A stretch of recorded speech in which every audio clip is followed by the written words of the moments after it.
नमस्कार विद्यार्थी मित्रांनो, एमपीएससी एक्झाममध्ये सर्वांचं हार्दिक स्वागत. मित्रांनो, सर्वांसाठी एक बॅड न्यूज आली आहे. जी एमपीएससीची एक्झाम आहे. ओके, ती एमपीएससीची एक्झाम म्हणजे राज्यसेवेची एक्झाम जी 14 मार्चला होणार होती ती आता पोस्टपोन झाली. तर आयोगाचा हा निर्णय योग्य आहे का आपण आजच्या व्हिडिओमध्ये पाहू. त्यानंतर कंबाईन परीक्षेला इफेक्ट पडेल का किंवा काही परीक्षा होईल का त्या तारखेला आपण आजच्या व्हिडिओ सुद्धा ती माहिती पाहू. सुरुवातीला आयोगातर्फे जे प्रसिद्ध पत्रक आले आजच्या दिनांक 11 मार्च 2021ला म्हणजे आजच्या डेटला.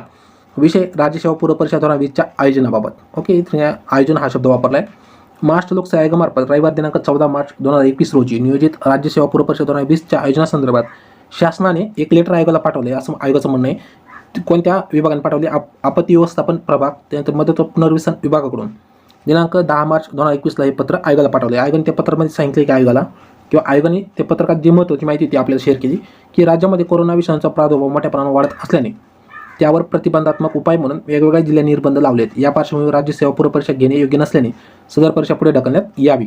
त्यानंतर दुसऱ्यामध्ये दिसले की शासनाकडून घेण्यात आलेल्या उपरोक्त निर्णयाच्या अनुषंगाने विषयांकित राज्यसेवा पूर्व परीक्षा 2020 ही पुढे ढकलण्यात येत आहे. त्यानंतर तिसरं म्हणजे प्रस्तुत परीक्षेत सुधारित दिनांक येत अवकाश जाहीर करण्यात येईल. आता त्यातले की पॉईंट पाहिले आपण. ओके, आयोगाला एक लेटर गेलेलं आहे. तुम्ही पहिला कधी नोटिफिकेशन सांगितलं आयोगाने? आजच्या डेटला सांगितलं 11 मार्चला. आणि आयोगा लेटर कधी आले या विभागाकडून? हे कालच्या डेटला आहे. तुम्ही पहिला 10 मार्चला आयोगातर्फे 2 नोटिफिकेशन आले. एक म्हणजे टोल फ्री नंबर संदर्भात, नंतर दुसरं होतं हॉल तिकीट संदर्भात. ओके, किंवा परीक्षा संदर्भात होतं ते. तर आयोगाला जे लेटर आले संध्याकाळी गेला असणार आहे 10 मार्चला. त्यानंतर आयोगाने आजच्या डेटला हे प्रसिद्ध केले.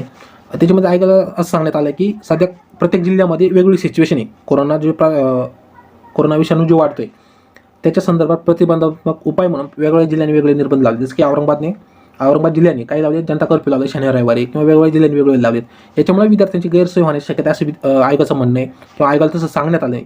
ओके, म्हणजे आयोगाने त्यानुसार आपल्याला सांगितलं आहे. त्यानंतर तारीख काही सांगितली नाही आपल्याला यात अवकाश जाहीर करण्यात. म्हणजे तारखेबाबत काय सांगितलं की 1 महिन्याने होईल का 1 महिना पुढे ढकलणे. ज्यावेळी कोरोना सिच्युएशन नॉर्मल आहे त्यानंतरच आपल्याला तारखा भेटला असं वाटते. ओके, तर आयोगाचा हा निर्णय योग्य आहे का? तर आयोग मला तरी नाही वाटत हा योग्य आहे. कारण तुम्ही पाहिलं असन कोरोनाची तुम्ही ग्राफ जर पाहिजे सुरुवातीला लोवरून हायेस्टमध्ये गेला, त्यानंतर कमी होऊन पुन्हा काय आता नॉर्मल वाढलं आहे. ओके, मग सुरुवातीची सिच्युएशन आहे कोरोना याच्या आधी तुम्ही पाहिलं असेल एप्रिल महिन्यात मागच्या महिन्यात जी सिच्युएशन होती ती सध्या सिच्युएशन आहे. ओके, तर आता काही जिल्ह्यामध्ये लॉकडाऊन आहे किंवा जनता कर्फ्यू चालू आहे तुम्ही पाहिलं असेल तर या जिल्ह्यामध्ये थोडी गैरसोय होण्याची शक्यता आहे. त्या ठिकाणी तुम्ही जर एक नोटिफिकेशन काढलं असतं की या ठिकाणी जे मेस आहेत ते तुम्ही चालू ठेवू शकता विद्यार्थ्यांची गैरसोय म्हणून, किंवा स्वयंपूर्तीने जे संस्था आहेत ओके मेसवाले यांना तुम्ही सांगू शकता की तुम्ही या ठिकाणी आजच्या दिवशी तरी ओपन करा विद्यार्थ्यांची गैरसोय म्हणून, किंवा हॉटेल्स वगैरे यांना सांगू शकता की विद्यार्थी जर आले तर त्यांना तुम्ही द्या. ओके, जेवण वगैरे लागलं किंवा म्हणतो ना स्टॉल जरी लावले असले तर विद्यार्थ्यांची गैरसोय झाली नसती. पण जे एक्झाम आहे आता रविवारी 2-4 दिवस आली ती एक्झाम पोस्टपोन व्हायला नव्हती पाहिजे. कारण विद्यार्थी बरेच 1-1.5 वर्षापासून जवळजवळ 2 वर्षापासून विद्यार्थी डिप्रेशनमध्ये की एक्झाम कधी होईल म्हणून. ओके, ही एक्झाम व्हायला पाहिजे होती. आता जो ग्राफ आहे आता हे जास्त वाढतोय कमी होते, कारण याच्यामध्ये जर वाढला चुकून तर 2-4 महिने व्हायला जाऊ शकतात. ओके, त्याच्यामुळे जी कंबाईन एक्झाम आहे ती सुद्धा त्याचे इफेक्ट तुम्हाला पाहायला भेटणार साहजिकच आहे.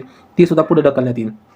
तर जी सिच्युएशन आत्ता होती ती व्हायला पाहिजे होती, किंवा आजच्या सिच्युएशनला एक्झाम व्हायला पाहिजे होती.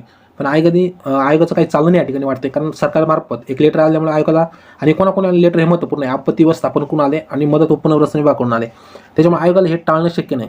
ओके, त्यामुळे आयोगाने हे म्हणतं ना हे पाऊल उचललं की ही एक्झाम आता पुढे ढकलली.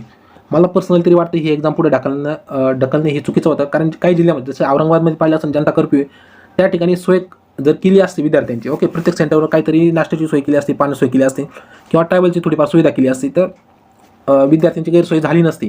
एक्झाम पोस्टपोन झाल्यामुळे विद्यार्थ्यांमध्ये थोडं डिप्रेशन येण्याची शक्यता आहे. कारण तुम्ही मागच्या काही महिन्यामध्ये न्यूज पाहिली असेल काही विद्यार्थ्यांनी सुसाईडसुद्धा केलं होतं. ते व्हायला नाही पाहिजे. ओके, तर हे चुकीचं आहे. तर मला तरी पर्सनली वाटतं ही एक्झाम पुढे ढकलण्यात यायला नव्हती पाहिजे. तर मित्रांनो, तुमच्या याच्याबाबत काही प्रतिक्रिया आहेत तर कमेंट बॉक्समध्ये सांगा. व्हिडिओ आवडला तर व्हिडिओ लाईक करा. काही सजेशन असेल नक्कीच कमेंट बॉक्समध्ये सांगा. ओके, ब्युटी अँड नोड तोपर्यंत सर्वांना जय हिंद.